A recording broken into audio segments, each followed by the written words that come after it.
Təşəkkür edirəm Jalə. Əslində elə vacib görüşlər forumun ilk günündə baş tutdu. Həm Azərbaycan prezidenti Antalya Diplomatik Forumunun rəsmi açılış mərasimində iştirak etdi.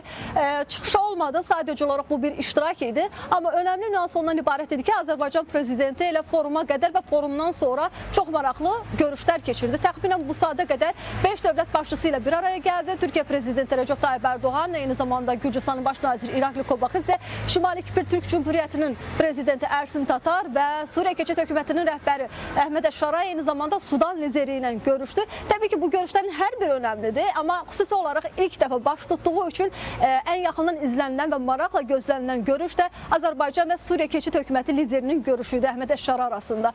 Azərbaycan prezidenti görüşdə çox maraqlı bir cümlə işlətdi. Dedi ki, Suriyadakı dəyişiklikdən məmnunuq və Suriyadakı əvvəlki rejim, Əsəd rejimi dövründə fəaliyyəti dayandırılan səfirliyimiz də qısa bir müddətdə fəaliyyətini bərpa etdi və belə bir məqama toxundu ki, Suriyada sabitliyi möhkəmləndirilməsi üçün Azərbaycan bundan sonra da dəstək verməyə hazırdır və Azərbaycanın dəstəyinə görə Əhməd Əşşaray Azərbaycan prezidentinə təşəkkürünü bildirdi və vurğuladı ki, qarşıdakı dövr ərzində hansı sahələrdə biz Azərbaycandan dəstək gözləyirik, əməkdaşlıq gözləyirik. Bura daxil idi infrastruktur, energetika və təhlükəsizlik məsələsinə diqqət çəkdi ki, biz bu sahələrdə əməkdaşlıq etməkdə maraqlıyıq və sabitliyə gəldikdə isə bu məsələyə diqqət çəkərək Əhməd Əşşaray vurğuladı ki, əslində biz bunun üçün əlimizdən gələni edirik, ancaq xarici faktorlar hazırda buna mane olur. Və böyük ehtimal yaxın vaxtlarda Əhməd Əşşaray Azərbaycana səfər edəcək, çünki Azərbaycan prezidenti onu rəsmi səfərə dəvət etdi və qarşılıqlı səfərlərin olması, əməkdaşlığın aparılması üçün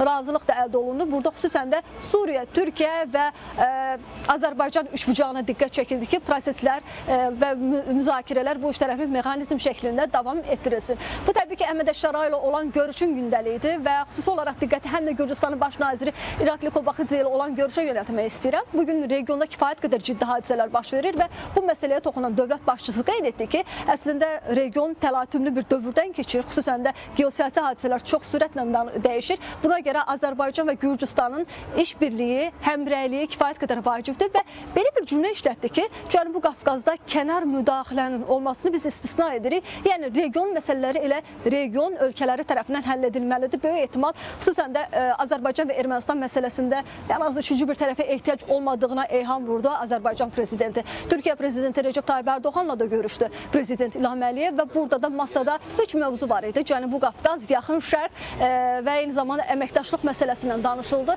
Təbii ki, bu görüş də yaxından izlənilirdi. Xüsusən də Azərbaycanın İsrail və Türkiyə ilə münasibətlərini nəzərə alsaq, buna dair də iki dövlət başçısının önəmli danışıqlar keçirdiyini biz buradan diqqətə çatdıra bilərik.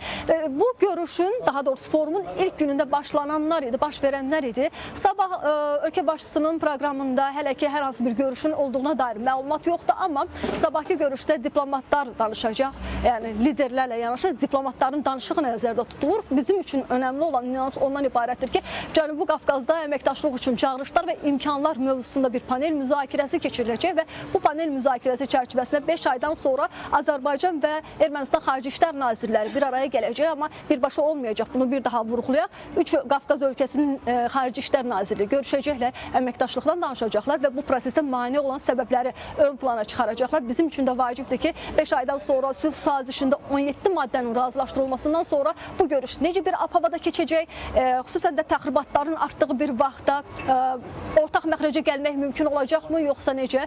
Və bugün də bir inkişaf edən bir mövzu da ondan ibarət idi. Bunu da xatırladım. Bilirsiniz ki, sessiyalarla davam edir forum və 2 gün ərzində yeni sessiyalar olacaq. Türkiyə və Ermənistanın xüsusi nümayəndələri bir araya gəldi. Xüsusən də Marqara keçid məntəqəsinin 10 günlük açılmasından sonra bu önəmli bir addım idi, görüş idi.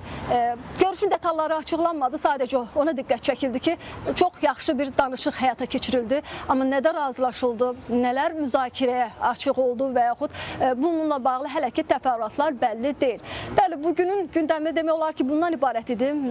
Xüsusən də müşahidələrə baxdıqda deyə bilərik ki, masada bir çox mövzular var idi. Qlobal məsələlərlə yanaşı, eyni zamanda qlobal ticarət savaşları və xüsusən də burada mesajların bir qismi yaxın şərqdə baş verənlər yönündə idi. Türkiyə prezidenti rəsmi açılış mərasimində daha çox vurğunu yaxın şərq üzərində yaşananlara yönəltdi və Suriya dəstəyini ifadə etdi. Suriya üzərindən baş verənlərlə bağlı, xüsusi olaraq biz bilirik ki, İsrail və Türkiyə gərginliyi var. Qeyd etdi ki, biz daha çox diplomatiya ilə proseslərin həllini istəyirik. Bəli, bugünü bu şəkildə yekun vurduqsa, sabahda dediyimiz kimi sessiyalarla forum öz işini davam etdirəcək.